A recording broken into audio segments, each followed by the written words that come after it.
yaitu ma'rifatu dinil islami bil adillah. Mengenal agama Islam dengan apa? Dalil. Ingat, dengan dalil. Saudaraku,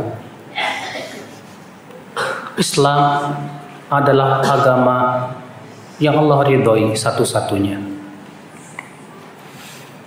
Allah telah ridho untuk hamba-hambanya Islam sebagai agama. Allah berfirman, wa raditu lakumul islama dinan. Dan aku ridho untuk kalian Islam sebagai apa? Agama. Allah berfirman, inna dina indallahil Islam. Sesungguhnya agama di sisi Allah hanyalah apa? Islam. Dan Allah mengancam orang yang mencari agama selain Islam tidak akan diterima oleh Allah. Allah berfirman, wa man yabtaghi ghairal islami dina falan yuqbala min wa huwa fil akhirati minal khasirin.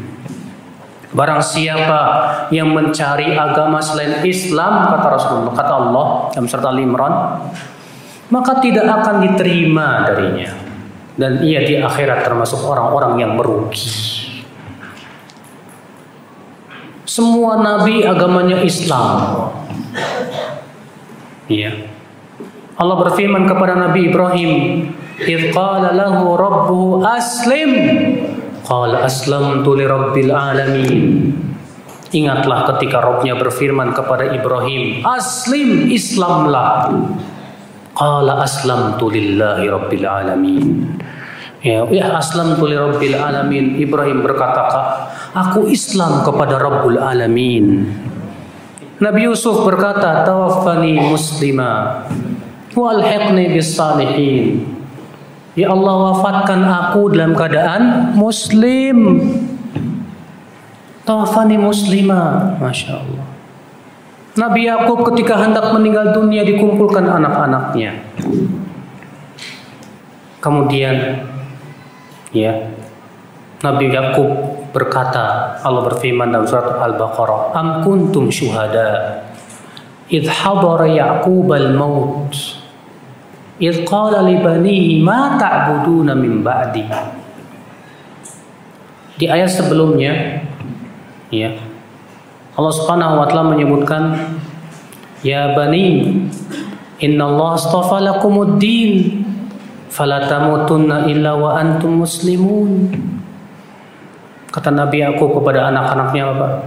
Hai anak-anakku, sesungguhnya Allah telah memilihkan untuk kalian agama, yaitu Islam ini. Maka jangan kalian wafat kecuali dalam keadaan muslim. Berarti Islam itu agama seluruh nabi dan rasul. Akan tetapi syariat nabi berbeda-beda. Nabi Muhammad agamanya sama dengan Nabi Ibrahim, sama dengan Nabi Musa, Nabi Isa, dan para nabi sebelumnya. Hakikatnya yaitu agama Islam. Apa itu Islam? Islam itu dari kata aslama yuslimu islaman. Itu Islam. Apa artinya, Pak? Yaitu al-istislam lillahi bitauhid. Itu menyerahkan diri kita kepada Allah dengan cara mentauhidkan Allah. Wal inqiyadu lahu bitta'ah, dan tunduk serta patuh dengan taat kepada Allah. Wal bara'atu minasyirki wa ahli, berlepas diri dari kesyirikan dan pelakunya. Itu Islam. Jadi Islam itu artinya menyerahkan diri kita kepada Allah dengan sebenar-benar penyerahan, dengan cara mentauhidkan Allah, menjauhi apa? Kesyirikan. Itu Islam. Itu Islam. Jadi Islam, tujuan datangnya Islam itu untuk apa, Pak? Tujuan datangnya Islam supaya manusia semua tunduk dan patuh kepada Allah. Supaya mereka hanya mentauhidkan Allah saja. Supaya mereka beribadah hanya kepada Allah saja. Itulah Islam. Dan itu agama Nabi dan Rasul seluruhnya. Semuanya. Ikhwatul Islam azani Allah wa ya. Jadi ini Islam. Jadi Islam itu apa? Islam itu al-istislam lillahi bit-tauhid, yaitu menyerahkan diri kita kepada Allah dengan cara apa? Mentauhidkannya. Terus tunduk dan patuh dengan menaatinya. Terus berlepas diri dari kesyirikan dan pelakunya. Itu Islam. Ya. Saudaraku, ikhwatul Islam azani Allah wa iyyakum. Wajib kita pahami beberapa poin tentang Islam. Ada beberapa poin yang wajib diimani dan wajib kita pahami. Pertama, bahwa Islam sudah sempurna. Islam sudah apa? Sempurna. Dalilnya firman apa? Firman Allah surat apa? Al-Maidah. Dalilnya firman Allah dalam surat Al-Maidah ayat 3. Al-yawma akmaltu lakum dinakum wa atmamtu alaikum ni'mati wa raditu lakumul Islam madina. Pada hari ini aku telah sempurnakan untukmu agama, dan aku telah sempurnakan nikmatmu atas kalian. Bapak yakin Islam sudah sempurna, Pak? Yakin. Kalau Islam sudah sempurna, konsekuensinya apa? Konsekuensinya apa? Kita tidak perlu lagi bikin-bikin cara beribadah, cara beragama, kecuali yang telah diajarkan oleh Rasulullah sallallahu alaihi wasallam. Makanya Imam Asy-Syaukani berkata apa? Ini ayat dalil untuk membantah bid'ah. Kita katakan kepada orang yang berbuat bid'ah, apakah Islam sudah sempurna tanpa kebid'ahanmu? Jika dia berkata Islam sudah sempurna tanpa kebid'ahanku, ya udah selesai. Ngapain kita disibukkan dengan bid'ahmu? Karena Islam sudah sempurna, nggak butuh lagi kepada yang lain. Jika dia berkata Islam baru sempurna dengan bid'ahku, berarti dia sudah menolak ayat itu. Karena ayat itu sudah menyatakan Islam sempurna di saat Rasulullah masih hidup. Maka dari itu Imam Malik berkata apa? Man ibtada'a fid dini bid'atan faqad za'ama anna Muhammadan khana risalah. Siapa yang membuat satu bid'ah saja dalam agama, sama saja dia menuduh Rasulullah mengkhianati risalah. Kenapa? Karena Allah berfirman, Al-yawma akmaltu lakum dinakum. Berarti Rasulullah sudah menyampaikan semua, tidak Pak?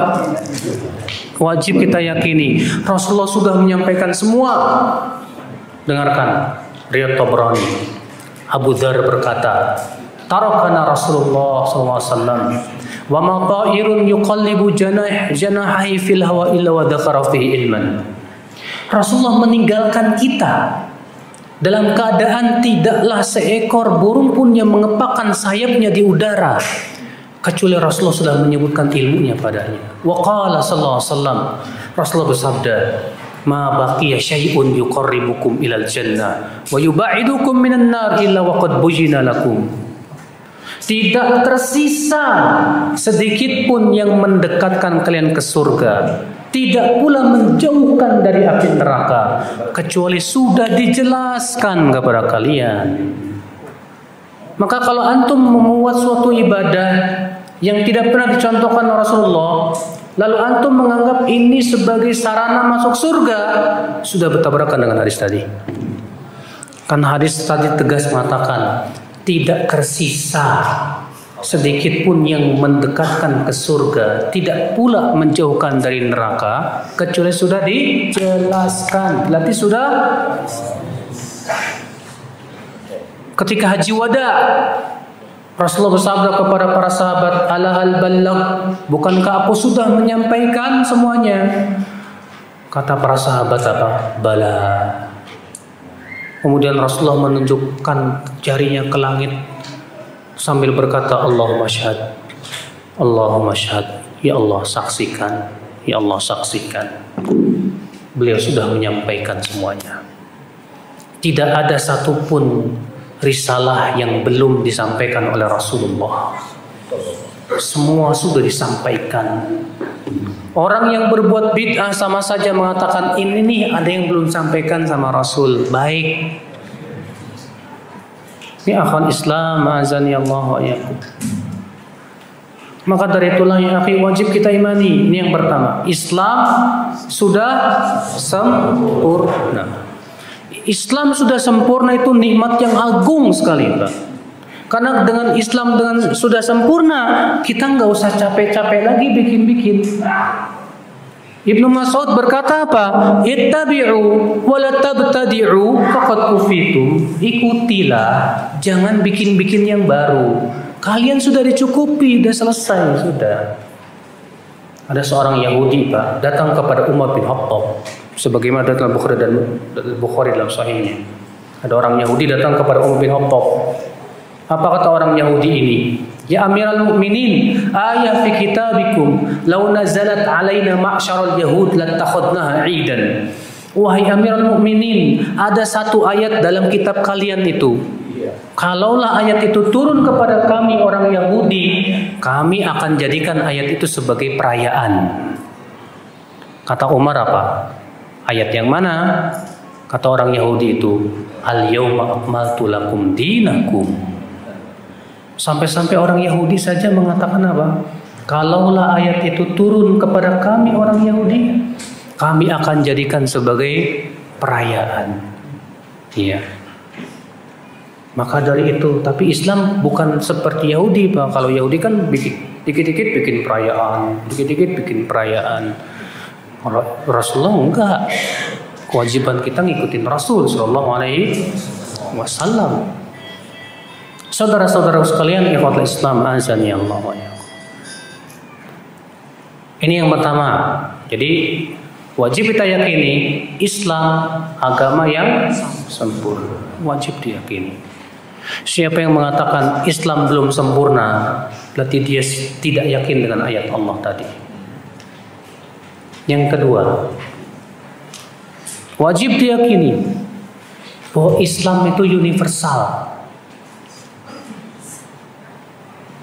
Islam sudah mengatur segala sesuatu sampai-sampai masalah buang air kecil, buang air besar. Jangan pilah-pilah. Islam sudah sempurna semuanya. Allah Ta'ala berfirman, disebutkan dalam riwayat Bazzar, bahwa ada orang musyrik datang kepada Salman Al-Farisi. Apa kata orang musyrik ini? Inna nabiyyakum qad 'allamakum kulla syai'in hatta al-qira'ah. Nabi kamu itu sudah mengajarkan segala sesuatu. Sampai-sampai cara buang air. Masya Allah. Cara buang air aja udah diajarin, Pak, apalagi yang lebih besar dari itu. Wajib kita imani. Islam itu universal. Islam sudah mengatur semuanya. Cara tidur, cara makan, cara pakaian, cara berumah tangga, cara kawin, ya. Segala sesuatu sudah diatur oleh Islam. Cukup sudah. Maka dari itu ya akhwat Islam azani Allah, siapa yang memisahkan antara Islam dengan masalah dunia, ini hakikatnya ingin memisahkan ya syariat Allah sebagian-sebagian, mengimani sebagian dan tidak mengimani sebagian. Masalah dunia sudah diatur oleh Allah, ya. Sudah diberikan kaidah-kaidah globalnya, Pak. Contoh kaidahnya apa? Masalah dunia pada asalnya mubah, tidak boleh diharamkan sampai ada dalil. Ini kaidah global nih. Dalam masalah pakaian sudah diatur sama Allah dan Rasulnya. Gimana sih cara berpakaian? Apa sih aurat yang harus ditutup? Ya, wanita auratnya apa? Laki-laki auratnya apa? Terus pakaian bagaimana? Syarat-syaratnya bagaimana? Ada dalilnya. Alhamdulillah. Tidur, bagaimana caranya tidur? Rasulullah sudah mencontohkan. Makan, bagaimana cara makan, Rasulullah sudah memberikan kepada kita apa? Ajaran. Alhamdulillah. Maka Masya Allah, ada 3 permasalahan yang belum diatur oleh Islam. Tidak ada. Semua sudah diatur oleh Islam. Semua sudah diatur oleh Islam. Ada orang, Pak, datang kepada seorang alim. Hai orang alim, katanya Islam sudah mengatur segala sesuatu. Katanya Al-Quran sudah menjelaskan segala sesuatu. Kata orang alim itu apa? Betul. Karena Allah mengatakan wa tibyanan likulli syai'. Allah menjelaskan segala sesuatu. Al-Quran sudah menjelaskan segala. Lalu orang ini berkata, boleh saya mau tanya? Silakan. Ada tidak dalam Al-Quran cara bikin kue roti? Si alim berkata, ada. Mana ayatnya? Allah berfirman, fas'alu ala dzikri in kuntum la ta'lamun. Tanya ahlinya jika kamu tidak tahu. Mari kita tanya tukang roti. Akhi, Al-Quran itu menjelaskan segala sesuatu, betul. Tapi Al-Quran memberikan kaidah-kaidah yang sifatnya global. Dengan kaidah yang global itu kita paham berbagai macam permasalahan. Bahkan permasalahan yang baru muncul di zaman sekarang sudah ada sebetulnya jawabannya dalam Al-Quran dan hadis. Makanya saya mau tanya sama antum semua. Semua problematika umat yang ada di dunia sekarang ini, zaman sekarang, sudah ada tidak jawabannya dalam Al-Quran dan hadis? Sudah belum? Sudah. Yakin? Benar. Oke. Memang harus yakin. Kita wajib yakin bahwa semua problematika umat di zaman ini sudah ada jawabannya dalam Al-Quran. Tapi aneh, kita kok malah berpaling dari Al-Quran dan hadis dan mencari obat selain Al-Quran dan hadis. Ada orang sibuk mencari penyakit tapi nggak sibuk cari obat. Udah gitu nyari obatnya juga salah. Al-Quran dan hadis sebetulnya sudah menjawab semua problematika. Karena Islam ini sudah universal. Iya. Nah, ini yang akal Islam. Ini yang kedua. Yang kedua ini konsekuensinya apa? Konsekuensinya kita harus masuk Islam secara kafah. Jangan sampai antum berkata saya masuk Islamnya 50%. Nggak boleh. Jadi masuk Islam harus berapa persen? 100%. Dalilnya Allah berfirman, ya ayyuhalladzina amanu dkhulu fis-silmi kafah wa la tattabi'u khutuwati syaitan. Hai orang-orang yang beriman, masuklah kalian ke dalam Islam secara kafah, keseluruhan, dan jangan kamu ikuti setan. Artinya, kalau kita tidak mengikuti Islam secara kafah, berarti kita pasti ngikutin setan. Nah, Anda pemeluk agama Islam. Oh, saya Muslim. Oke. Muslim berapa persen? Anda harus mengikuti firman Allah. Saya Muslim 100%. Artinya maksudnya apa? Saya siap diatur oleh Islam 100%. Saya siap tunduk kepada aturan Allah 100%. Jangan sebagian. Sebagian orang gitu, Pak. Ya, ngikutin aturan Islam tuh sesuai kepentingan aja. Kalau menguntungkan diikutin, kalau nggak menguntungkan nggak diikutin, nggak bisa kayak gitu. Ya. Ada sebagian orang ngaku, oh saya Muslim, tapi maaf saya nggak mau sholat, saya nggak mau zakat, nggak mau puasa. Kita katakan ini Islam apa ya? Islam KTP, Islam abangan. Anda kalau seorang Muslim, hendaklah kamu menjadi Muslim yang benar-benar Muslim. Ya. Jadi ini konsekuensinya Pak. Kalau kita yakin Islam agama yang universal, berarti kita harus masuk Islam pun secara universal, secara keseluruhan, kafah. Walaupun tentunya Pak, bukan berarti orang yang tidak kafah kita kafirkan, tidak. Itu bukan manhaj Ahlussunnah wal Jamaah. Ya. Karena keyakinan kita Ahlussunnah wal Jamaah, pelaku dosa besar tidak kekal dalam neraka selama ia wafat di atas tauhid. Ya. Namun Islam meminta kita supaya kita masuk Islam secara apa? Kafah. Kafah dong. Saya kalau masalah jual beli nggak mau ikut ekonomi Islam. Terus saya ikut ekonomi siapa? Ekonomi Barat. Jadi menurut kamu ekonomi Islam ini sudah kurang sempurna ya? Kalau menurut saya misalnya ada orang mereka begini, menurut saya sih ekonomi Islam tuh kayaknya kurang relevan dengan zaman. Waduh, bahaya ini. Ini bisa mengeluarkan pelakunya dari Islam loh Pak. Gak bisa. Ekonomi Islam tuh yang terbaik sudah. Yang paling baik. Wajib kita yakini itu. Iya. Oh kalau saya sih beragama Islam cuma akidah saja sama ibadah. Dah.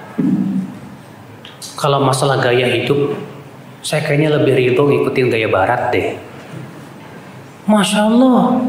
Jadi gaya hidup Islam tuh sudah tidak relevan dengan zaman. La ilaha illallah. Ini musibah Pak. Ada orang berkata, pembagian ilmu waris ini kok gak adil sih? Masa laki-laki 2 kali lipat wanita? Kan zaman sekarang banyak wanita yang kerja, emansipasi. Masa tetap dapat setengah? Kita katakan yang salah wanitanya, kenapa kerja? Disuruh sama Allah wanita tinggal di mana? Di rumah. Kalau boleh kerja kalau sesuai dengan fitrah wanita, gak masalah. Nah, saudaraku sekalian, ini banyak sekali di zaman sekarang nih Pak, orang-orang yang berusaha untuk meragukan Islam. Berusaha sekuat tenaga menghalang-halangi manusia dari Islam yang hakiki. Iya. Ini dia saudara-saudaraku sekalian yang khotbah Islam azan ya Allah. Ini yang kedua nih. Wajib diimani bahwa Islam itu apa? Agama yang universal. Berarti konsekuensinya apa? Konsekuensinya kita harus masuk Islam secara apa? Kafah. Yang ketiga, wajib mempelajari Islam dengan dalil-dalilnya. Kalau kita ngaku Islam, pelajari dong Islam, tapi dengan dalil. Berarti kita nggak butuh ulama. Butuh ulama Pak. Tapi ulama itu bukan tujuan. Tujuan kita memahami dalil. Ulama itu wasilah memahami dalil, bukan jadi tujuan. Tuh apa bedanya? Menjadikan ulama sebagai wasilah dengan menjadikan ulama sebagai tujuan. Begini, kalau orang yang menjadikan ulama sebagai tujuan, pendapat ulama jadi dalil. Yang kita tidak boleh keluar dari pendapat ulama tersebut. Kalau kita menjadikan pendapat ulama sebagai wasilah, pendapat ulama ini sebagai sarana untuk memahami dalil. Kalau ternyata pendapat ulama ini tidak sesuai dengan dalil, kita tidak terima. Karena kita yakini bahwa ulama manusia yang tak lepas dari kesalahan. Yang maksum hanyalah siapa? Rasulullah SAW. Berarti wajib menuntut agama Islam dengan apa? Dalil. Ingat, dalil, Pak. Dalam Al-Quran Allah mengatakan apa? Di hari kiamat nanti Allah akan berfirman, "Madza ajabatumul mursalin?" Apa yang kalian jawab dari para rasul? Allah tidak mengatakan apa yang kalian jawab dari penulis ini, dari ustadz ini, dari kiai ini. Allah mengatakan apa yang kalian jawab dari para rasul. Ini menunjukkan Pak, kita tidak akan ditanya oleh Allah kenapa menyelisih fulan dan alan. Tapi kita akan ditanya oleh Allah, kenapa menyelisih Rasulullah sallallahu alaihi wasallam? Sebutkan dalam hadis, ketika mukmin atau mayat ditanya oleh malaikat mungkar dan nakir di kuburannya, Pak. Apa kata malaikat mungkar dan nakir? Man rabbuka? Si mukmin berkata, Rabbi Allah. Wa madinuka? Si mukmin berkata, Islam. Wa ma hadzal rajul alladzi bu'itsa fik? Dan apa sikap kamu terhadap seorang laki-laki yang diutus pada kamu itu? Si mukmin berkata, huwa Muhammad. Huwa Rasulullah. Dia adalah Muhammad, dia adalah utusan Allah. Lalu kemudian si mukmin ini tanya lagi, wa ma ilmuka? Apa ilmumu? Apa kata si mukmin ini? Qara'tu kitab Allah. Wa saddaqtuhu wa amantu bih. Aku dahulu di dunia membaca kitabullah, aku membenarkannya dan beriman kepadanya. Lalu terdengarlah suara dari langit, kata Rasulullah, an sadaqa abdi, benar hambaku itu. Adapun orang kafir, kata Rasulullah, ketika ditanya, siapa Tuhanmu? Dia akan berkata, la adri, saya enggak tahu. Dalam riwayat Bukhari dengan lafaz begini, la adri, innama sami'tun nas yaquluna syai'an faqultuhu. Aku tidak tahu. Aku di dunia, ya. Aku tidak tahu. Aku di dunia hanya mendengar orang berkata begini. Lalu aku ikut mendengarkannya, mengucapkannya. Lihat, Pak. Maka dari itu, Pak, di kuburan nanti kita akan ditanya tentang ilmu kita loh, Pak. Tentang Al-Quran, tentang Rasulullah, tentang Islam. Ditanya, wa ma ilmuka? Apa ilmumu? Ayo. Jadi selama ini kita belajar apa? Selama ini kita belajarnya cuma dunia toh. Kita belajar masalah dunianya rajin, Masya Allah. Tapi belajar akhiratnya, Pak, kurang. Jangan sampai, Pak, kita lebih paham dunia daripada akhirat. Jangan sampai ilmu kita tentang dunia lebih kuat daripada tentang akhirat. Allah mengecam orang seperti itu dalam surat Ibrahim. Ya'lamuna zahiran minal hayatid dunya wa hum 'anil akhirati ghafilun. Mereka hanya berilmu tentang lahiriah dunia, sementara mereka lalai dari kehidupan akhirat. Di sini Allah mengecam orang yang lalai dari akhirat, sementara ilmunya hanya tentang apa? Dunia. Rasulullah bersabda, Innallaha yubghidhu kulla ja'dhariyyin jawab. Sesungguhnya Allah benci kepada setiap orang yang sombong, kasar. Sakhabin bil aswaq, suka teriak-teriak kayak di pasar. Jifatin bil lail, seperti bangkai di waktu malam. Alimin bi amrid dunya, jahil bi amril akhirah. Berilmu tentang dunia tapi bodoh tentang akhirat. Allah benci kepada orang kayak gituan tuh, Pak. Makanya Rasulullah SAW berdoa dalam hadis yang sahih dan masyhur, wala taj'alid dunya akbar hammina wala mablagha ilmina. Ya Allah, jangan engkau jadikan dunia sebagai keinginan kami yang terbesar, dan jangan engkau jadikan dunia sebagai puncak keilmuan kami. Jangan sampai cari ilmu dunia rajin, cari ilmu akhirat malas-malesan. Musibah Allah.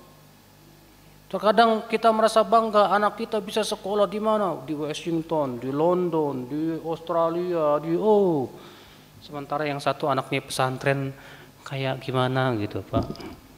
Enggak pede. Seakan-akan belajar ilmu agama itu hina. La ilaha illallah. Maka dari itulah ya akhi, wajib setiap kita belajar tentang Islam dengan dalil-dalilnya. Pelajari Al-Quran, pelajari hadis. Lihat kitab-kitab syarah para ulama terhadap kitab tafsir dan kitab syarah hadis, supaya kita terbimbing hidup kita. Al-Quran Allah turunkan, hadis pun juga ada. Alhamdulillah dipermudah oleh Allah di zaman sekarang. Maka pelajari Islam ya akhul Islam. Taib ya akhi. Ya inilah. Ya jadi kewajiban kita adalah untuk mengenal Islam dengan apa? Dalil-dalilnya. Wabillahi taufik, saya kira cukup dulu sampai di sini. Semoga yang saya sampaikan bermanfaat. Subhanakallah bihamdik, asyhadu an la ilaha illa anta, astaghfiruka wa atubu ilaik. Assalamualaikum warahmatullahi wabarakatuh.